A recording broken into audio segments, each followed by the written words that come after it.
conversation. You are going to see through it, and we have 5 minutes time. We will keep in the last for Q&As if someone wants to, interact. So first of all, thank you all. I have a stellar panel with me, all leading fintech lenders in this country, MSMEs to consumer finance. I also thank Trescon for having DLAI as one of the community partners and having us here in this conference. To begin with, already there are a round of introduction. I'll straight away come to the point. So the questions are divided into policy, regulations, business strategy, and similar kind of themes. So first question, let's start with all fellow panelists. Let's start with, we also had finance minister yesterday talking about that, giving a little hint. Before that, RBI deputy governor and governor spoke about the increase in risk weights. And this is what financial press also has been carrying, since we have an opportunity of having all leading fintech lenders in the room. So let me ask a straight point blank question. Indian growth story is largely, driven by household consumer finance and small businesses. Well, there is a recent report by CAFRAL came up, and there are some analyst reports which say that, consumer finance in India has grown since 2012 to 22 from 47 lakh crores to 142, 43 lakh crores. At the same time, the digital lending, the publication which DLAI came along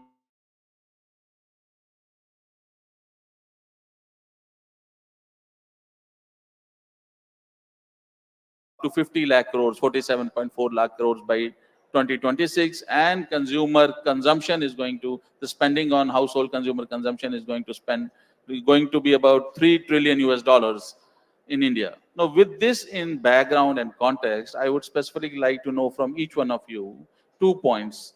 The change in risk weights in unsecured personal and consumer loans from 100 to 125%, a 25% increase. How it is going to affect digital lenders, and what does it mean for a customer, especially a thin file customer who wants to acquire personal loan? So these 2 questions, and maybe we can begin with Harsh. Thank you, Jatin. I think, Jatin, you shared pretty good and relevant facts on the consumer lending. I think last 4 or 5 years, digital lenders have been participating to a large extent in consumer lending, or small ticket size lending as we call it in this space. I think the recent regulation that has come up by our regulator is fundamentally towards keeping the ecosystem sane. I think we are one of the largest fintech ecosystem in the world. Overall, we are one of the strongest banking systems also. Overall, if you see last decade or so, how we have evolved and how we have developed. So I think this move towards increasing the risk weights was in prudence overall. I think the regulator has been working from the perspective of customer first, always, right? I think when we see these regulations, we normally believe that it is for banks and NBFCs to implement. But the idea behind this regulation again was that the consumers who were eligible for loans were getting multiple loans. They were getting kind of multiple loans, and they were using it and everything, and there was stress building up in the ecosystem. That's what we hear from the numbers that have been shared overall. And RBI wanted to save the consumer, and that's why the risk weight has been increased. I think this is a prudent thing, Jatin, that RBI has done. I think pre-2019 also these risk weights were to the similar levels where they've been brought now. So it's just prudence and for the sake of consumer that they have done it. Let's see how it builds up. It will marginally increase the cost of capital for the borrower and for the institutions, but that's in the favor of institutions only. Thank you. Thank you, Harsh. I think a lot of echoing, same thoughts, same sentiments. That temporarily it will lead to some bit of reaction, and sometimes that reaction is inaction. What we are envisaging that for the next few weeks, or maybe going up to a month, anyways, this is end of the calendar year where the activities slow down on the lending side to an extent after the brisk activities what has happened during Diwali. So maybe it could have not been done at a better time. And we know, as Harsh mentioned, that regulator has been always been slightly forward thinking. They are looking at household debt. Many reports within India, research companies and global research companies have released reports of India's household debt increasing, savings rates depleting, and of course we have to look at it from segment wise, right? We are not talking about for the people sitting in this room, we are talking about a very different segment. So looking at that, they want to probably deleverage the household balance sheet and send out a cautionary note. So sending out a cautionary note, you can take a very dramatic kind of a messaging saying that don't borrow. Now, don't borrow sounds very rude, and don't borrow obviously sounds very, admonishing. What is the other way to do it is, okay, we will increase the rate, we will increase the risk weight. Increasing risk weight immediately translated for banks and lenders who are onward lending to NBFCs and various financial institutions to increase their rate and transmit that to customers. Now we are expecting certain customers, not who are very rate sensitive, will not immediately take it. Maybe they will postpone. Of course, there is a market which is inelastic, where certain segments will not bother whether you increase the rate by 150 or 250 basis, and that's anyways the segment all of us should be wary about. So that's what we are expecting in the next few quarters. It should become the new normal, and we'll take it on from there. Thanks, Arindam. And Anil, it becomes more interesting because your portfolio also has some personal loans. I think the leading maybe your view will be more, interesting to have. Yeah, our portfolio is almost exclusively personal loans. We have a very small business portfolio. So obviously the measure, I kind of echo what Arindam and Harsh have said. See, RBI has been working over the last 1 year or 1.5 year to bring transparency into the entire ecosystem, within the fintech ecosystem, within the digital lending ecosystem. The first big step they took was through digital lending guidelines, which ensured transparency in disclosures, consistency in disclosures, and standardization of disclosures, which ensured that the customer is protected about what they are about to get into. Because when you're applying for a loan and are getting approved and disbursed within few minutes, which while a convenience, there was probably some factor of the customers not being fully aware of what their borrowing repayment rates or interest rates are, and they have solved for it. And that phase definitely ensured that there is a greater transparency. And I'm seeing this as the next logical step in which, as Arindam clearly said, that there is probably some level of over leveraging at the household debt, and RBI wants to kind of make sure that there is kind of, we have heard the term in the newspapers, which is the personal loan market is heating up. So they just want to cool it down a little bit. And I think it's prudent. We always have had a forward-looking, forward-thinking regulator with a lot of prudence at the same time, which is a very delicate balance when you have to actually do it. And I've spent a lot of my time in this space. Unfortunately, it is not the same from a regulatory standpoint like we have with our local regulator here. So I'm always welcoming any move they make. And if I don't understand, I just take a little bit of time to clearly understand the motivation behind what they have done. In the short run, we are all expecting some rate increases, obviously. From a cost of borrowing standpoint, it is up to the individual lending companies to figure out whether it's passed on to the end customer or not. But one clear distinction I want to make as Arindam pointed out, there is one customer who is rate sensitive, other who is probably insensitive. But within the inelastic customers, the customers who are already have a lot of access and are still inelastic, that's a bigger challenge and a bigger risk than the customer who is fighting access, who does not have any access. A lot of our customers do not have any access to basic credit. And when we are solving for them, we are solving for them in a very for that problem. It is not, and last resort in other continue. And we will, I mean, obviously, we'll make some changes to our credit policy and business model as required. But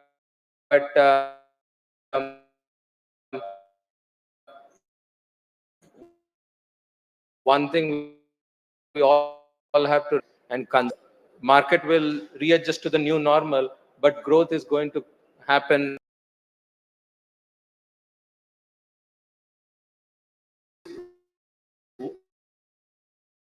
all the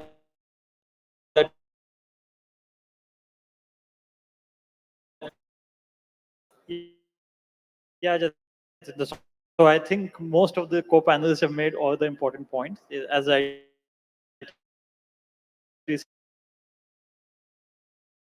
said,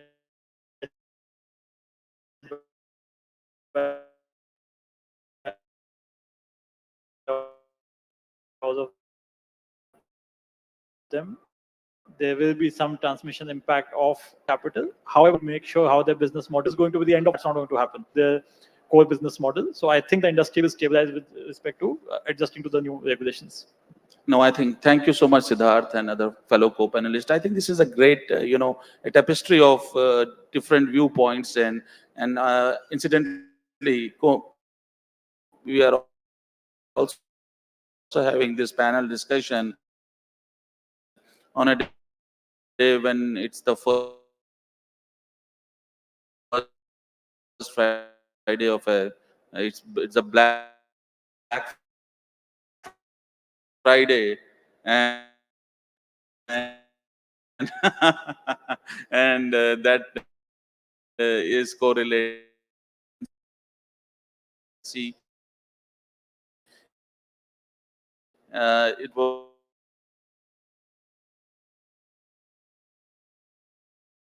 was in news just public sector lender has of increase due to we all acknowledge and agree the data also supports this is a consumer consumer spending is the important part of a growth story of this country, and let's see how this pans up. So moving from this regulatory piece of discussion to a little bit movement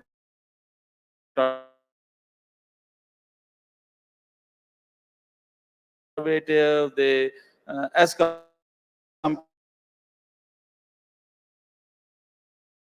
heavily on data, artificial intelligence,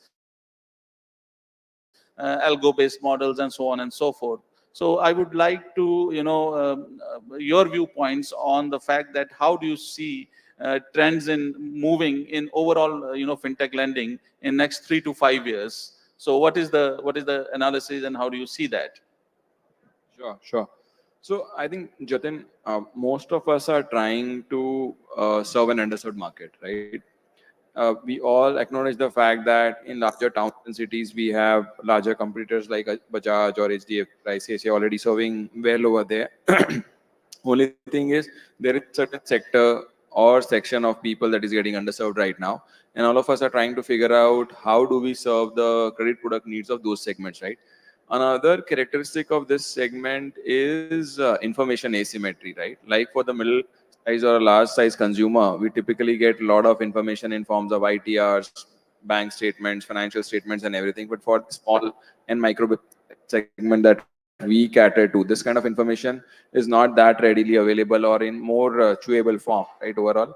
And furthermore, because the ticket sizes are low, right? Overall, you need to evaluate thousands and thousands of loans to give out some thousand of loans, right? So the scale has to be there. If you make it people dependent, then the infrastructure costs can go too high and all those stuff. So for economies of scale, for keeping the costs down, for making it workable, and in this age of digital, right, where we want a cab in 10, 15 minutes and food in an hour or so, you cannot have a consumer wait for a small loan for months altogether. So to solve all of this, I think we use alternate data in form of banking statements or GST data. We can do the three functions of banking, right, which is origination, underwriting, and collections. So I think all of us are working towards it. We are continuing to identify further areas in risk, compliance, fraud, and everything through all of this. So a lot of work is going on. I think for the segments that we are serving, this is the future. Hopefully, as we go ahead, we will build more and more stronger ecosystems in these as well. Thanks, Harsh. So, in our opinion, actually, it is our observations that there is a Harsh mentioned, which now is are getting built on it. Thankfully, government and think tanks like iSpirit went on to build those highways, and then people like us, somebody is building a school, somebody is building a college, somebody is building a restaurant, somebody is building some utility, somebody is building a entire housing complex. Various things are happening around it. Interestingly, the first phase of that infrastructure was more about information dissemination and transparency. The second phase, which came with the likes of account aggregator, is all about transferring that power back to the customer, the MSME, the borrower, right? All of us, where without our consent, nothing should move. And of course, there are a lot of nuances in it. There are certain things we still talk about publicly about dark practices, where we are being sometimes coaxed and sometimes misled to submit information for a purpose which is not awareness first as first and into a last level, and RBI and government trend which will come out, although this is not out of any discussion with iSpirit, that the next level of sophistication will come when people are getting nudged to do the right thing. Like, for example, it's all about predicting and probability of taking the next step. Like when you are watching a GPS, why you love your Google Maps? Because it is continuously directing you towards your end goal, or for that matter, your, let's say, your destination in the shortest possible.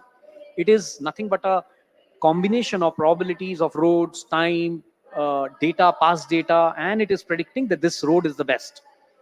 So there are a lot of nudges which public infrastructure companies are going to build on that, right? Like, take this route, take this vehicle at this particular price to reduce your overall cost of commuting.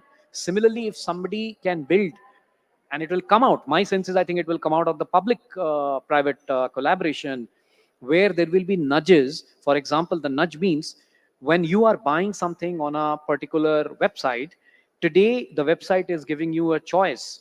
You can buy it through a credit card, debit card, cash on delivery, UPI, or a EMI, right? These are the choices we have.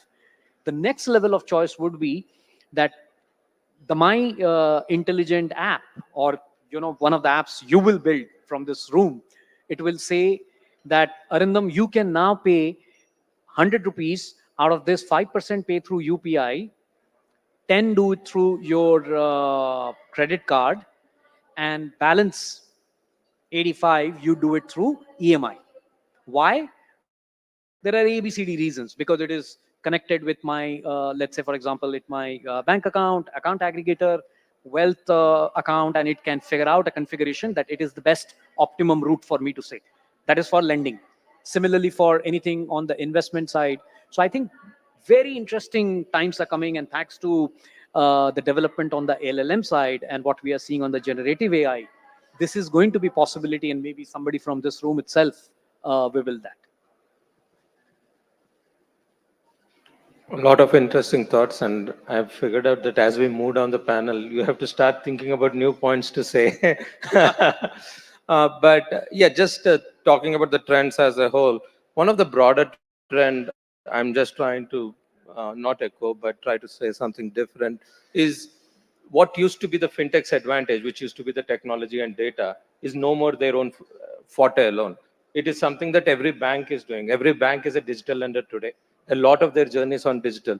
So if you are a fintech, and if you are trying to build a digital lending, which is just differentiation is your origination journey, then you probably will be someone who may not survive in the long run. So there should be a lot of focus for fintechs on product innovation, on ensuring that you are targeting segments which are outside the ambit of what the banks want to target or the larger traditional NBFCs want to target. That's one overall trend line that I'm observing, because right now the journey cannot be the differentiator. But if you're looking at the point Arindam made on the digital public infrastructure, we saw the first phase of it with Aadhaar, UPI, and everything else. Now, the next phase is all about collaboration, right? Like we are seeing ONDC, which is the commerce collaboration platform, which will challenge all the incumbents. And similarly, iSpirit is also working on OCEN, which is the Open Credit Platform, Credit Enablement Network. And all of us at some level are wanting to play some role in those to defining collaborative commerce and collaborative credit platforms that will change the nature of how commerce and commerce linked credit and credit independently will be delivered in India over the next 5 to 10 years. If they take off the way UPI has taken off, no one can, I mean, I don't have a crystal ball, but that's something that I'm keenly looking towards, seeing how that will evolve. But as a lender, what I am looking for is product diversification, product innovation, and designing your financial product not based on what your investors or your lenders want, but what will the customer want. Customers typically want a lot of flexibility, so make sure your products have that. And those are the broader trend lines we are looking at.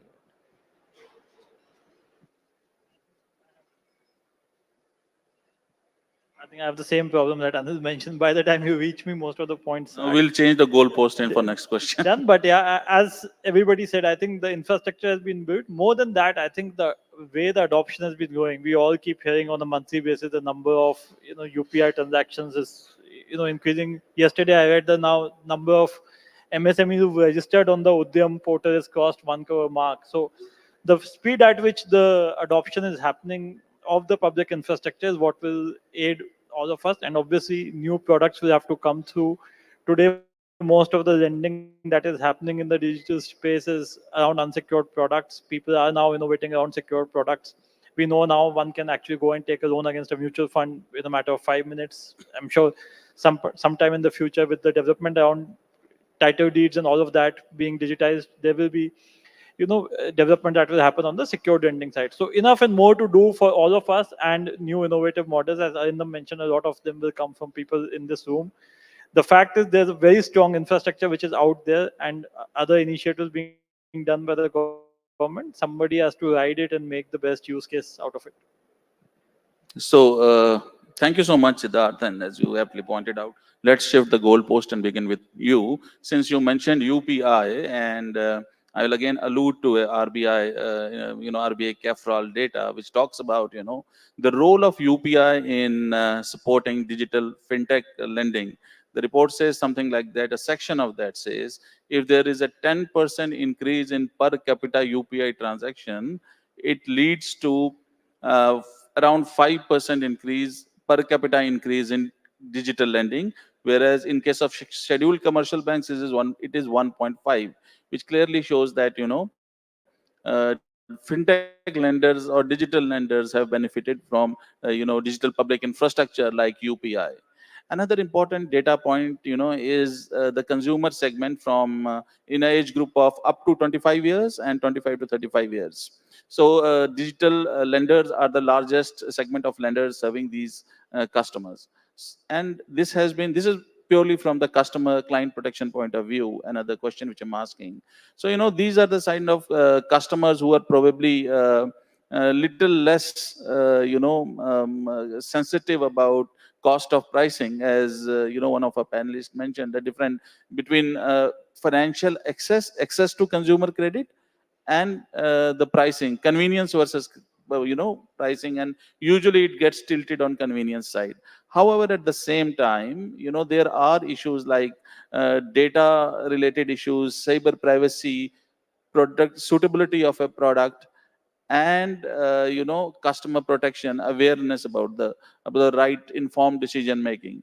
So what are, in case there are certain examples, what specific initiatives or, steps institutions in digital lending are taking? Because this is a matter of concern for, have been flagged by Reserve Bank, government, and at DLI, of course, we are taking multiple steps. But institutions, what has been the, experience so far? Let's begin with you. Yeah, so you're right. When it comes to digital lending, because of the ease of availing credit, somebody is just looking at an app and say click, click, click. People may not be reading what they are signing up for. So there are obviously concerns, and rightly so, being raised by the regulators. However, I think the industry overall has been very responsible. So while the RBI came up with the digital lending guidance in September 22, the digital lending industry, which is DLA here, had a code of conduct which was in place much before that. So most responsible lenders are here for the long term. They will make sure that what they're doing is, in favor of the customer. Another thing to realize is we are all here for the long term, right? When you're giving the first loan to the customer, that's not the end of the journey. You want to grow with those customers, so we want to make sure you're doing right by the customer.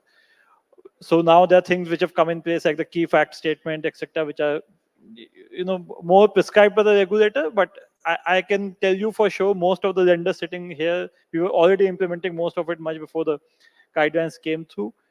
Idea will be to communicate more with the customer, so people are using different even while the onboarding is digital, there's communication that is happening with customers at different stages. It could be through a WhatsApp message which makes them aware of what they're signing up for. It could be regular nudges at the time of EMI becoming due and all of that. So there are ways in which lenders are communicating with the customer and making sure that the entire communication is as transparent as possible.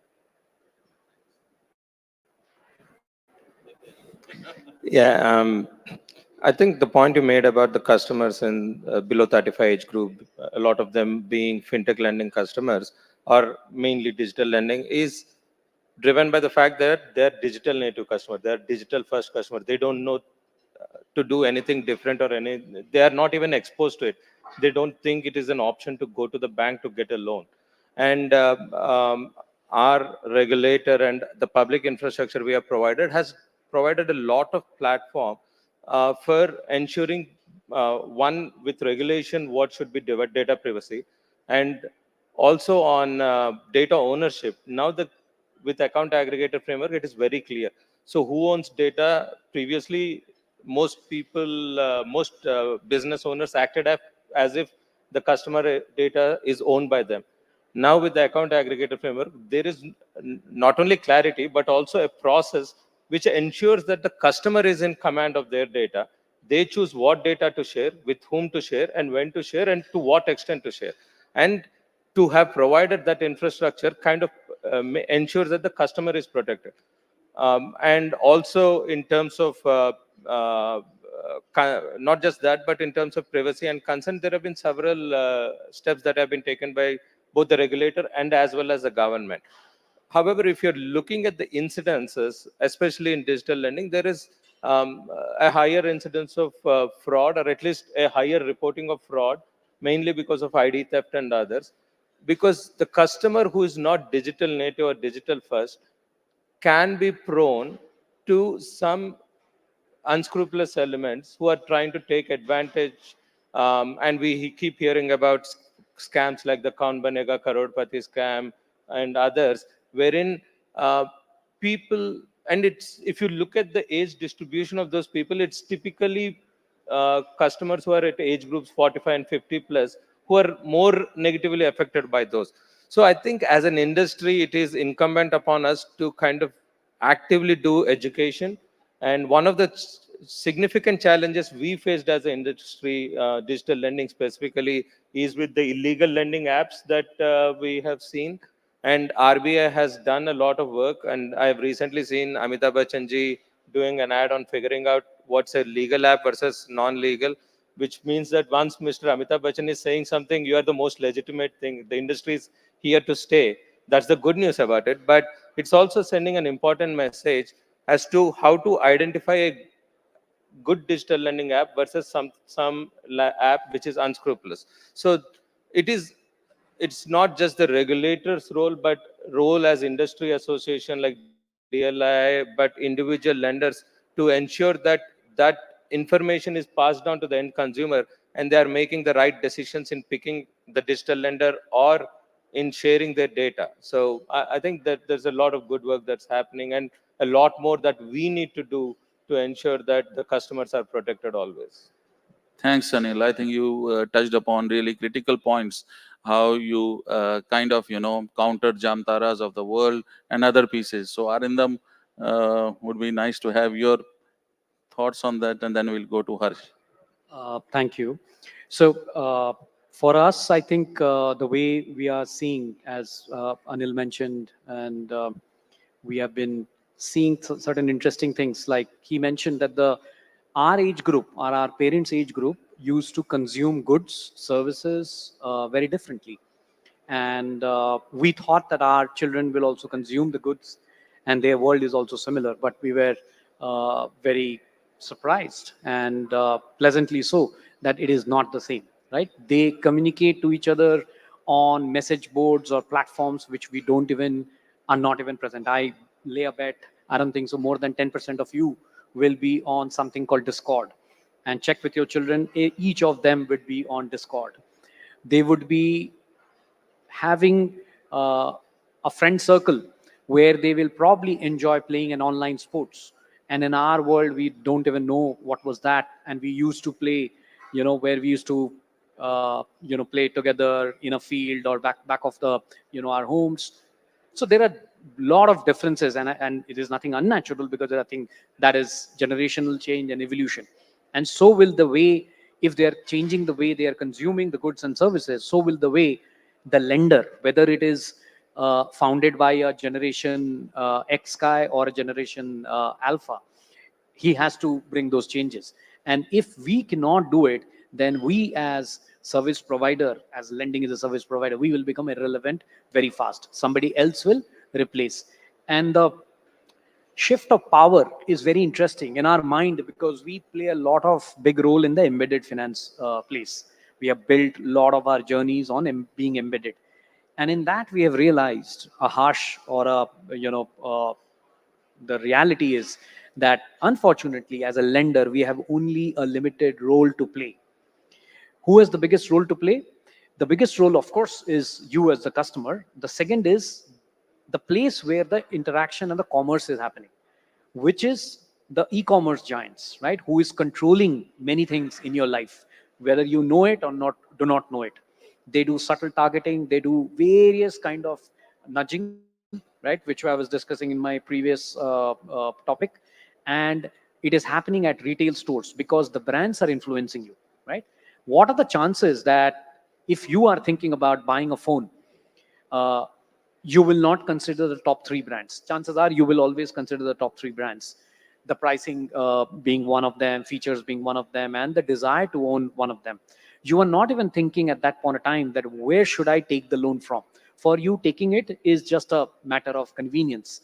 Now, at that point of time, as Jatinder spoke about convenience, right? Convenience will play an overpowering role than pricing. So at that point of time, at that store, at Apple store, if you were liking an iPad for your child because he has been or she has been pestering you for that particular piece, and at that point of time, a lending company appears, whatever, ABCD, and it is not known as Bajaj Finance, or it is not known as Aditya Birla Finance, you will not care as long as it was smooth, as long as they were not charging you something jarring, that, oh, you are seeing over there 10,000 rupees processing fee. That's jarring. You will go through it. So that's how a lot of things will change for our next generation. The guys whom we are serving, most of our borrowing population is between the age group of 25 and 32, right? Which is almost feels like last generation. They can't understand, how we interact. So that's, I think, we have to be, to make it more relevant, we have to be cognizant about it. And at the same time, what Anil and Jatin was also picking about, and Siddharth spoke about the responsibility. We know there are many such incidences and frauds where, as the world is getting interconnected, right? Everything is IoT. Even your vacuum cleaner is connected on the net. Even your refrigerator is connected on the net. We have a role to play. We means not as a lender, but as a responsible organization. We have a role to play. How much data you want to touch, how much data you want to glean, and how much data you want to mine, Where is that data flowing? How do you use? Where do you stop? Something to the interesting debate which has happened in the last 3 days, and I'm sure you probably are following the skirmish between Microsoft, uh, ChatGPT, which is about altruistic effectiveness, capitalism versus Levithians. Who wins, right? Obviously, media is speaking very using these words: capitalism wins, Levithians take a back seat. But it is a very interesting topic that at what stage we will stop, right? We have seen Chinese illegal apps which go to any extent. Now, they may say that we are more answerable to our shareholder. We will ensure that we have 2% NPA, where maybe the actual NPA should have been 8 or 9. And there is maybe somebody like him who is much more benevolent. And he said, no, do not cross the border. This is it. This is the red line. Don't cross it.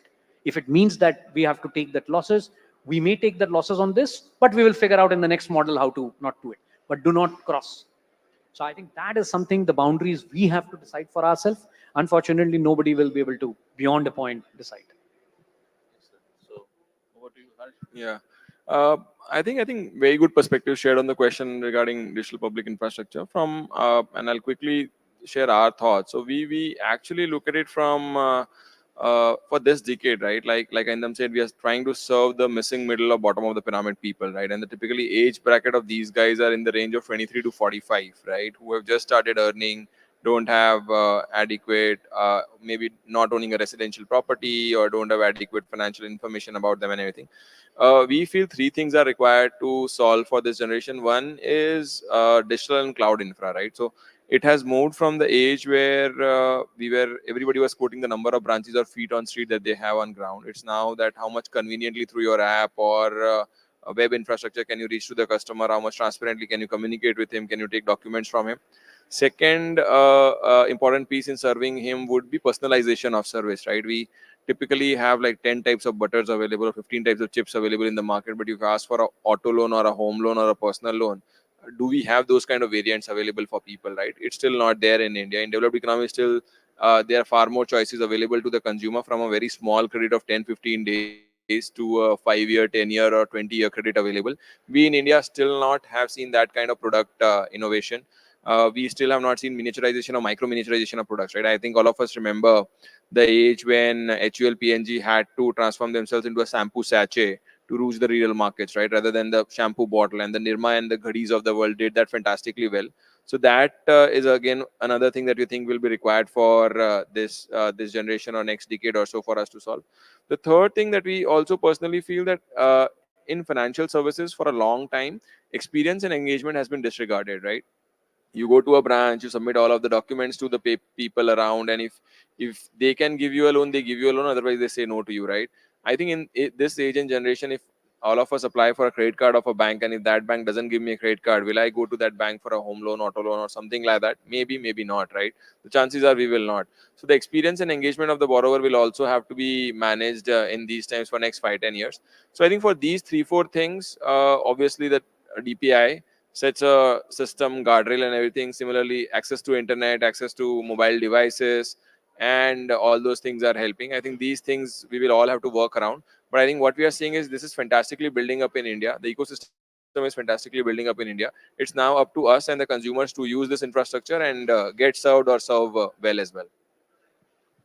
Thank you, Harsh. And this is probably the final question I'm going to ask very quickly to all the panelists, and then we'll go to audience. We have some time for questions they want to ask to the esteemed panelists. So let's start with you, maybe Siddharth. MSMEs, as we know, they're of great importance for growth and public policy of this country, and the drivers of public growth. Roughly, as they mentioned, they provide employment to 12 crore people. There are around 6 crore MSMEs. They contribute around 30% of the GDP of this country and 45% to the exports in manufacturing. So clear cut, they are very important, and government is playing a very concerted efforts are there from government, be it through SIDBI or similarly placed institutions. Now, stages like these, where like a conference organized by Trescon, Date Platform. There are also public policy platforms where ideas and thoughts are harvested, and I'm sure when this conference report comes up, that will carry the important gist of all the panel discussions which happened. So my question to you is this: since you are one of the largest players serving MSMEs in this country, so what other than funding and other pieces, how do you see in more concerted way government supporting institutions which are involved in MSME finance? So what are the kind of asks, if I may ask you? Yeah, so actually government Maybe has 30 some, second and then we'll go to yeah, so everyone. actually government has some fairly good schemes to support MSMEs. For example, there's a CGT MSE credit guarantee scheme, there's a Mudra scheme. However, the implementation of scheme is in a way biased against smaller players because there's a rating criteria and there's a capital criteria. Now, when the rating, for example, credit guarantee is being given to an end customer, the rating of the intermediary entity should not matter, right? So some of those, implementation of the various policies of the government, I think there can be a better job done. There are fairly good schemes which are already out there. How can those schemes be used by companies which are just starting off, which is where the most of the fintech companies will be, is where we would need support from the policymakers. Thanks, Harsh. Our focus on MSM is very limited. So, I mean, I think there are several great schemes going on. My only request for the government at a broader scale will be that any financial inclusion initiative, whether it is on the MSME side or any other personal lending side, if they can see that in a different light and have it as a priority sector, that will be a great initiative to kind of expand access to credit. So that would be my point. I would be more interested to hear from Thanks, Harsh on this subject. Yeah, we'll have Harsh's view in the last probably. Arindam.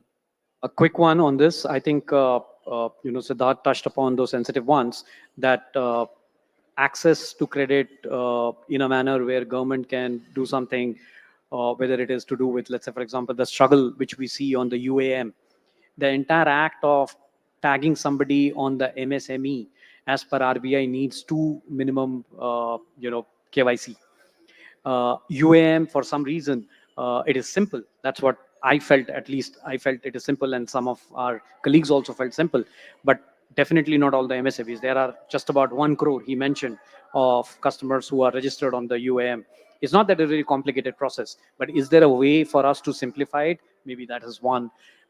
Second is implementation of certain credit guarantee schemes, how quickly we can do it, because otherwise we will not be willing to take a bet on a customer with very low income, even lower visibility of cash flows, right? So there will be, otherwise then we will go for the traditional way of underwriting, which is asking for a bank statement, asking for PNL, asking for last 3 years track record, and chances are that person will not be able to produce them, and hence they will get cut out from the formal credit.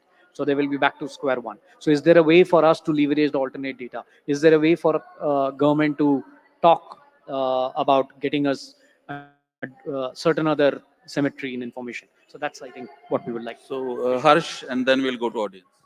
Sure. I think rightful points overall suggested, but I think there are a lot of schemes going on. Like Siddharth started, there's a scheme called CGT SME. Then there's another scheme called CGFMU as well for less than 10 lakh rupee cases.